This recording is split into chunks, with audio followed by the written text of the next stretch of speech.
Herbert Dennard Show. Good day and welcome to the Herbert Dennard Show. We are here at the Women's Health Institute of Macon.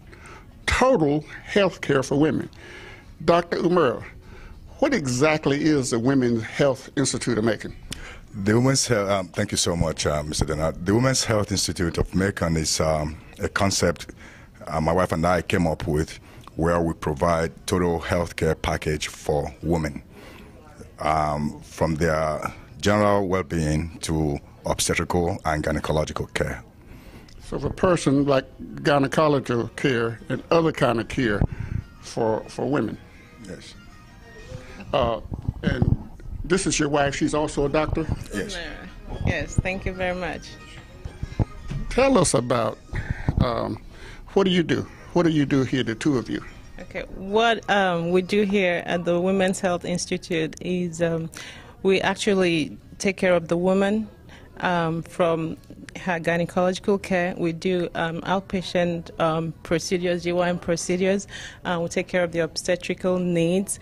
We also take care of the beauty part. We offer skin care, skin rejuvenation. We offer lasers. We offer Botox. I guess the goal here is to make women beautiful from inside out. And we also offer weight management programs that is supervised by me. What Botox? Botox. I hear that term all the time. Exactly what is Botox? What does it do? Botox is actually FDA approved to diminish lines, wrinkle, signs of aging. So we offer that to kind of relax those muscles there. You may need some on your forehead. Oh, thanks a lot. So the wrinkles that I have on my forehead, I have a habit of making them when I'm talking all the time. Or the wrinkles that come from your nose down here. Yes. Okay. You could take care of that. We can take care of that too. And for the deeper ones, we actually offer fillers, facial fillers. This is why some of the movie stars and all the other people, they got some age on them, but they look youthful.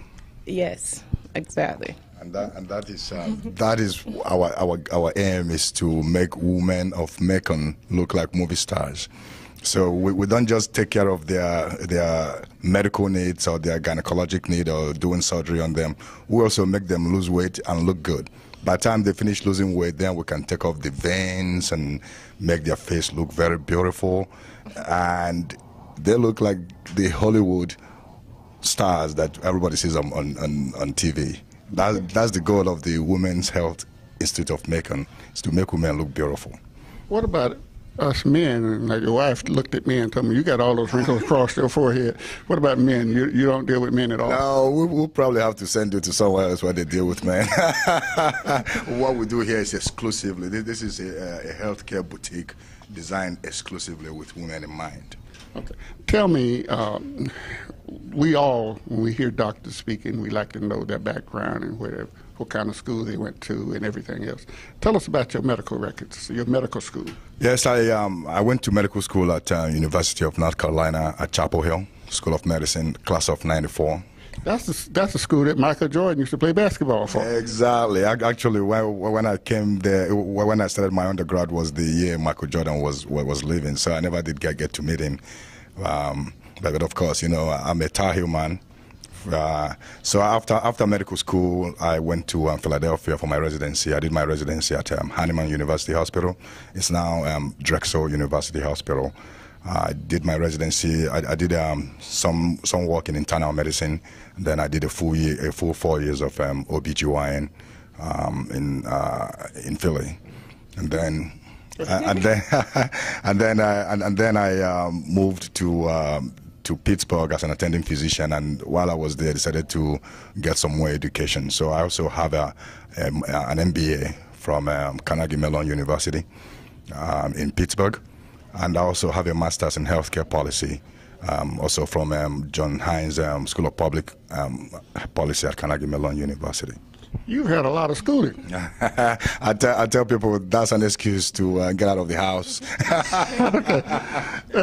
And your wife, who's also a medical doctor, tell us about your medical background.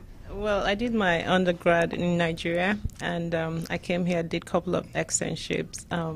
A lot. I did in internal medicine, OBGYN, but I just couldn't, do OBGYN, have one here. But my residency was at University of Pittsburgh, Mercy. So I completed that, worked as an attendant, and that's where I am. Okay. Okay, so you're saying that you're a gynecologist. Yes, by trade. By trade. Yes. And how often should women 35 or 40 years old see a gynecologist?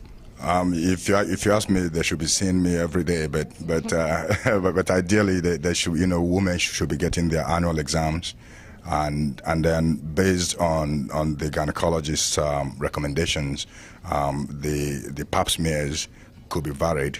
The interval of getting mammograms and so on could also be varied. But definitely a woman should see her gynecologist at least once a year. And then based on what, if there's any disease process, then more frequent visits, but their annual pap smears and mammograms and so on and so forth should be done. And based on the baseline, then it could be extended, in terms of times of getting the testing done, but that still does not mean that a woman should not be seeing her doctor annually for a general well-being exam. I noticed lately the time is changing by how often a woman should have a pap smear, how often a woman should do different things. What do you do about that?